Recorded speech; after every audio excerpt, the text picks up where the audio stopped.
오늘은 제가 지난번에 만든 6F2 6B1 중국제 푸시프앰프의 바이어스 측정과 조정 방법에 대해서 설명을 드려보도록 하겠습니다. 푸시프앰프는 기본적으로 두 개의 진공관을 사용해서 위상을 위에 거, 아래 거, 쪼개진 거를 더해서 나중에 출력으로 나가는 구조로 되어 있죠. 그렇다 보니까 이 두 가지의 관점에서 바이어스를 바라봐야 됩니다. 첫 번째는 진공관 그 자체에 최대 와트를 넘어가면 안 되고, 그렇다고 너무 작게 세팅을 해도 안 되고, 100%냐 0%냐 그 중간 값을 기준으로 적정한 선에서 작동이 되도록 맞춰주는 관점이 있어요. 바이어스. 두 번째는 이게 쪼개진 신호를 다시 합치는 과정이 있다 보니까 바이어스를 제대로 맞춰주지 않으면은 정확하게 다시 합체가 안 됩니다. 그래서 끝에 교차점이 어그러지는 이른바 크로스오버 디스토션이라는 게 생겨요. 근데 저 부분이 과연 귀로 들리는 영역인지 아닌지에 대해서는 조금 논란이 조금 있습니다. 그래서 오늘은 일단 그런 크로스오버 디스토션, 오실로스코프를 보고 맞추는 그런 개념보다는 기본적으로 진공관이 갖고 있는 수치적인 스펙, 최대의 와트, 6P1 같은 경우에는 하나가 12와트로 알려져 있죠. 12와트 내에서 어떤 값을 측정해야 되고 또 어떻게 조정할 수 있는지에 대해서 설명을 들어보도록 하겠습니다. 진공관에는 플레이트라는 극이 있습니다. 여기는 이제 1번 핀인데요. 지금 275V라고 쓰여져 있고, 그리고 캐소드는 음극판입니다. 음극판은 전자 알갱이들이 튕겨나가는 판이죠. 근데 전자 알갱이들과 전류의 방향 반대로 보니까 지금 위에서 아래로 전류가 흐른다고 보고, 와트는 전압 곱하기 전류죠. V 곱하기 I. 그러니까 여기서는 275 곱하기 저 전류 값을 알아내면은 실제로 지금 몇 와트로 이 진공관이 작동하고 있는지를 알 수가 있습니다. 근데 바이어스는 특히 푸시풀에서는 보통 70% 정도로 맞추고 있어요. 12와트의 70% 정도가 나오도록 전류 값을 조정을 해주는 것이다가 오늘 비디오의 목적입니다. 플레이트 전압, 그러니까 여기서는 1번 핀의 전압을 측정하는 것은 굉장히 쉬워요. 멀티메타로 1번 핀이 하나 되고 검은색 선을 그라운드 샤시에다 물리면은 전압이 나오겠죠. 275V가 나올 수도 있고 안 나올 수도 있습니다. 나중에 측정을 다시 해보겠습니다. 영상 뒤편에서. 그런데 전압 대비 전류 측정은 상당히 좀 까다롭습니다. 저 플레이트에서 밑으로 떨어지는 전류를 저 위에 선에서 오는 전류와 동일하다고 일단 가정을 할게요. 완벽하게 동일하지 않습니다만은. 근데 저 전류를 측정하기 위해서는 1번 핀에 연결되어 있는 저 선의 중간을 끊어내야 돼요. 직접 측정을 하기에는 조금 번거롭습니다.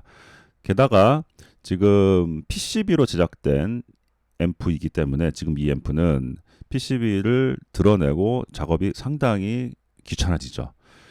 그리고 또 위험합니다. 저 선이 고압의 선이 멀티메타로 나갔다가 다시 들어오는 과정이 있기 때문에, 그래서 여러 가지 대체적인 방법들이 쓰이고 있어요. 일본 간접 측정 방식이라고 볼 수도 있습니다. 실제 측정에 앞서서 바이어스 타입에 대해서 간단히 설명을 좀 드리겠습니다. 지금 이 회로는 자기 바이어스, 셀프 바이어스, 캐소드 바이어스 이런 표현으로 쓰이는 바이어스 회로예요. 바이어스는 기본적으로 전류를 조절하는 겁니다. 그런데 전류를 어떻게 조절하냐면은 만약에 아무런 조정 장치를 하지 않으면 캐소드에서 발생하는 전자들이 플레이트로 무작정 어마어마한 양이 따라 올라가겠죠. 그러니까 전류가 폭주한다고 합니다. 그러면은 전압 곱하기 전류, 그러니까 그 맥시멈 12와트의 스펙을 금방 넘어버리는 거죠. 그래서 보통 그리드 쪽에다가 마이너스 전압을 하나 걸어줍니다. DC로. 그러면은 캐소드에서 음극 발생한 전자들이 마이너스가 있기 때문에 서로 밀잖아요.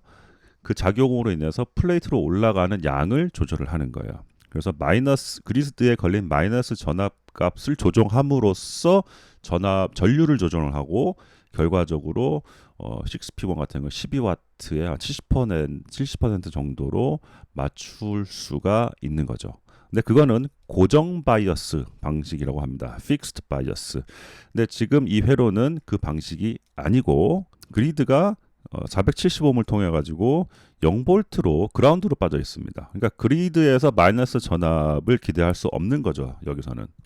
근데 만약 이 상황에서 캐소드마저도 바로 그라운드로 빠져 있다면은 두 캐소드와 그리드 사이의 전압이 전부 다 0볼트. 그러니까 어느 게 더 크다, 어느 게 작다. 서로 영향을 줄 수가 없습니다.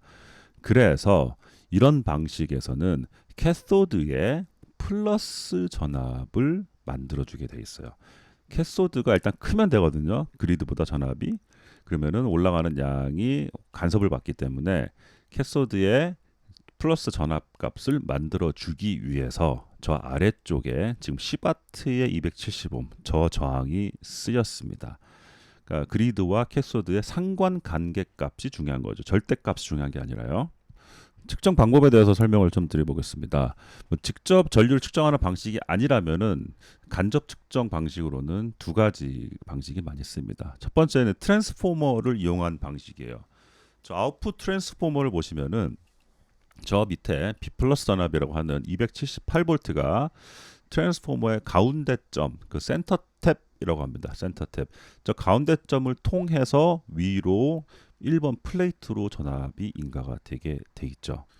자, 278V라는 전압이 트랜스포머의 가운데점 센터 탭으로 들어가서 위로 트랜스포머 반쪽을 지난 다음에 15옴을 지나서 1번 핀 플레이트로 들어가는데 전압 강화가 생겨요. 278에서 지금 275로 된다고 저기 써 있는데요. 저 전류가 곧 플레이트에서 캐소드로 흘러서 저 밑에 그라운드까지로 쭉 빠져버리는 전류값으로 볼 수 있습니다. 자, 만약에 저 트랜스포머의 반쪽, 저 코일의 저항을 측정을 한다면은 전류값을 계산을 해낼 수가 있어요. 자, 제가 실제로 제 앰프의 저항값을 측정해 보니까 저 부분이 160옴 정도가 나와요. 그러니까 278이 275가 됐으니까 3볼트의 전압 강화가 생겼고, 그리고 160옴과 10옴을 더하면은 저 사이에 있는 저항은 170옴이 되는 거죠. 그러니까 오메 법칙에 의해서 3볼트 나누기 160 더하기 10, 170옴을 하면은 저 전류값을 구할 수가 있는 겁니다. 지금 여기 쓰여있는 대로 계산해 보니까 17mA 정도가 나오는데 이거 실측 다시 해봐야 돼요. 이거 굉장히 안 맞는 수치니까 일단은 이렇게 계산하는구나라고만 참조하시기 바랍니다. 자, 이 전류값을 구했으니까 우리는 지금 저 진공관에 걸리는 와트를 계산해낼 수가 있는 거죠. 파워는 전압 곱하기 전류니까 275V 곱하기 17mA를 하면은 약 4.7W 정도가 나옵니다. 12W 대비 4.7W 굉장히 작죠. 그러니까 지금 여기에 써져 있는 값들이 굉장히 틀린 값들이라는 거예요. 그 영상 뒤편에 실제 실측을 해서 얼마의 값이 나오는지 정확하게 다시 보도록 하겠습니다. 자, 두 번째 방법으로는 저 캐소드에 걸려 있는 270옴 저항을 이용한 방법이에요. 저 저항이 캐소드에 플러스 전압을 만들어주는 저항이라고 말씀드렸잖아요. 저 저항에 걸리는 전압을 측정해 보면 됩니다. 왼쪽에는 그라운드니까 0볼트일 때고 오른쪽에 전압을 측정을 하면 그 전압값 나누기 270옴을 하면은 전류값이 나오는 거죠. 오메 법칙으로. 근데 여기서 한 가지 주의할 점이 있습니다. 사실 주의라기보다는 알아두시는 게 좋아요. 자, 저 플레이트에서 1번 핀에서 캐소드로 쭉 넘어와서 그라운드로 빠지면은 괜찮은데 사실 저 스크린 그리드로 잘 보시면은 저기도 고전압이 흐릅니다. 근데 그리드라는 철망에 인가가 되는 전압이기 때문에 사실 플레이트처럼 전압이 많이 흐르진 않아요. 보통 뭐 5% 몇 %라고 얘기를 하는데 저 값도 같이 보이는 전류예요. 저기서는. 그러니까 플레이트에 만약에 17mA가 흘렀다고 하면은 캐소드에서 봤을 때는 더 보일 수도 있다는 겁니다. 전류가. 예. 그러니까 근데 큰 부분이 아니기 때문에 또 진공관이라는 것 자체가 그렇게 정밀한 조정을 해야 되는 소재는 아니잖아요. 그래서 보통 저 부분을 무시하시는 분들도 있고 아니면은 12와트 플러스 스크린에 와트까지 더해 가지고 계산을 하시는 분들도 있어요. 그러니까 12와트가 아니고 뭐 13, 15와트로 보고 계산을 하시는 분들도 있다는 거죠.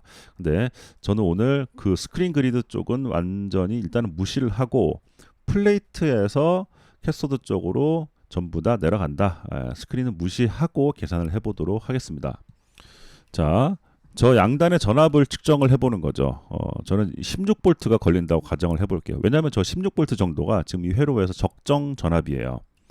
그리고 저항 위에 저 캐패시터가 있는데 저것도 뭐 문제가 있지 않느냐라고 볼 수도 있지만은 일단 기본적으로 직렬 연결된 캐패시터를 통해서는 DC가 흐르지를 않죠. 그래서 저 부분은 무시를 하겠습니다. 자, 저 저항을 통해서는 전류를 계산해 보면은 16볼트 나누기 270옴 오hm 법칙이죠. 그러면은 63mA 정도의 값이 계산됩니다. 근데 조심하셔야 돼요. 지금 6P1 진공관 두 개가 합쳐져서 저 270옴 저항으로 빠져나가고 있습니다. 그렇기 때문에 저희는 지금 6P1 진공관 하나만 기준으로 계산을 하고 있는 거거든요. 그래서 저 값을 반으로 나누어서 계산을 하시거나 아니면은 회로에 따라서 저 270옴 저항이 캐소드 저항이 독립적으로 두 개가 돼 있는 경우도 있어요. 그래서 동시에 두 개를 보느냐, 합쳐서 동시에 두 개를 보느냐, 따로따로 보느냐에 따라서 구분을 잘 해주셔야 됩니다. 그러니까 지금 저 값을 반으로 나누면은 한쪽에는 약 31.5mA가 흐르고 있다라고 볼 수 있는 거죠. 자, 그러면 이 캐소드 저항을 이용한 방법으로 최종적으로 계산을 해보면요. 플레이트 전압 275V 그리고 한쪽에서 흘러가는 전류 31.5mA 약 8.7W라는 결과가 나옵니다. 8.7W는 12W의 약 73% 정도 되는 값인데요. 이게 정확한 값이에요, 사실. 실제 16V는 제가 측정한 값입니다. 그렇다고 해서 아까 트랜스포머에서 계산한 값이 틀렸다고 볼 수는 없어요. 저 값은 이제 측정을 하지 않고 일단은 공식만 보여드린 값이기 때문에 실제로 앰프를 측정을 해보고 어떤 값이 나오는지 한번 보도록 하겠습니다. 센터 탭과 1번 핀 171옴 캐소드 저항은 264옴 전원을 켜고 그라운드는 샤스에다 붙이고요. 1번 핀 플레이트 전압 261.7V 그리고 센터 탭의 전압 267V 캐소드 저항에 걸리는 전압 15.3V 끝. 일단 저 15.3V 저 부분이 오메 법칙으로 계산하면 58mA가 정도 계산이 됩니다. 근데 아까 말씀드렸죠. 저 두 개 진공관이 합쳐져서 나가는 전류이기 때문에 2분의 1씩 해서 29mA로 추측을 하겠습니다. 왜 추측이라는 말씀을 드리냐면은 진공관이 저 두 개가 똑같은 전류를 흘린다고 보이진 않아요, 지금. 왜냐면 플레이트에 들어오는 전류보다 더 많은 전류가 캐소드로 나가야 되는데 스크린 그리드 때문에 오히려 좀 줄어드는 것처럼 보이죠. 제 생각에는 위에 게 한 30, 밑에 게 26 정도가 되지 않을까 싶습니다. 저렇게 따로 끊어서 제가 독립적으로 측정을 일단 해보지는 않았습니다. 그렇게 하려면은 별도의 독립적인 저항을 써서 측정을 해야 되겠죠. 그래서 일단 29, 30 이 정도로 보여요. 근데 아까 처음에 제가 이론적으로 설명을 드릴 때는 저 위에가 16mA 정도밖에 안 됐잖아요. 근데 실제로 측정을 해보니까 역시나 그 값은 완전히 틀린 값이고 실제로는 한 31mm 정도 측정이 되고 있습니다. 그러니까 첫 번째 트랜스포머를 이용한 방식이나 저 밑에 캐소드 저항을 이용한 방식이나 거의 근사치 에 가까운 똑같은 값이 나온다라고 볼 수가 있는 거죠. 그래서 저는 일단 계산은 저 트랜스포머를 이용한 방식의 31mA 값을 이용을 해서 총 와트를 계산해 봤습니다. 그러니까 261.7V가 나왔죠. 플레이트가. 그리고 저 전압을 전류 31mA에 곱하니까 실제로는 약 8.1W, 그러니까 12W에서 68%, 70% 정도의 지금 플레이트 손실, 플레이트 디시페이션 이란 표현이 있죠. 그거를 보여주고 있습니다. 그러니까 지금 요거는 설계가 굉장히 잘 된 것 같아요. 자, 그런데 이 70% 정도 값이 안 나온다. 뭐 전류가 너무 많이 흐른다. 너무 적게 흐른다. 이럴 경우에 조정을 어떻게 해야 될까요? 여기에서 지금 조정값으로 바꿀 수 있는 값은 가장 편한 게 저 270옴, 제가 실측에서 264옴이 실측이 된 저 옴, 저항의 값을 바꾸는 거겠죠. 저 저항의 값을 예를 들어서 10% 올리면 저기를 통해서 흐르는 전류가 10% 낮아지겠죠. 왜냐하면 저 옴의 공식으로 계산한 값이 저희가 전부 다 곱하기만 했잖아요. 뭐 제곱을 한 것도 아니고 루트를 쓰는 것도 아니기 때문에 비례해서 올라가고 내려가는 거기 때문에 뭐 계산기를 조금만 두들겨 보시면은 약간 그 몇 미리 암페아를 흘릴 목표 대비 몇 옴을 써야 되는지, 또 올려야 되는지 내려야 되는지 계산을 하실 수 있을 거예요. 그런데 아까 다시 한번 말씀드리지만은 요거 음질적인 걸 보고 세팅한 값은 아니에요, 사실 지금. 그렇기 때문에 정기적인 특성 값으로는 아주 좋다라고 볼 수 있지만은 음질에 대해서는 다시 측정을 해봐야 될 수도 있습니다. 그리고 지금 뭐 8.1W, 8.1W 더해가지고 16W, 채널당 16W다 이렇게 볼 수도 있어요. 실제로 그렇게 표기하기도 합니다. 진공관 앰프는 출력을 얘기할 때. 그런데 아까 그랬잖아요. 플레이트 손실, 플레이트 디시페이션, 손실. 왜 손실이라는 말을 쓸까요? 예. 이 결국에는 손실값이 출력값이랑 다르기 때문에 쓰는 말이에요. 이 손실되는 거는 실제로 7번 핀에서 1번 핀으로 나가는 신호는 뭐죠? AC 신호죠. 근데 지금 저희가 계산한 값은 전부 다 DC와 DC 전류만 가지고 계산했습니다. 그렇기 때문에 이 진공관이 소모하는, 손실내서 날아가는 그 값만 저희가 지금 계산했기 때문에 실제 출력값하고는 좀 차이가 있겠죠, 당연히. 실제 출력은 여러 가지 방법이 있지만은 나중에 제가 오실로스코프를 가지고 깨끗한 신호, 아주 클린한 사인 웨이브가 어떻게 잘 빠져나가는 그 조건 하에서 최대로 스피커 아웃풋으로 몇 와트가 나오는지는 다시 한번 측정해보는 영상을 만들어 보도록 하겠습니다. 예, 여기까지 시청해주셔서 감사합니다. 공들파파였습니다.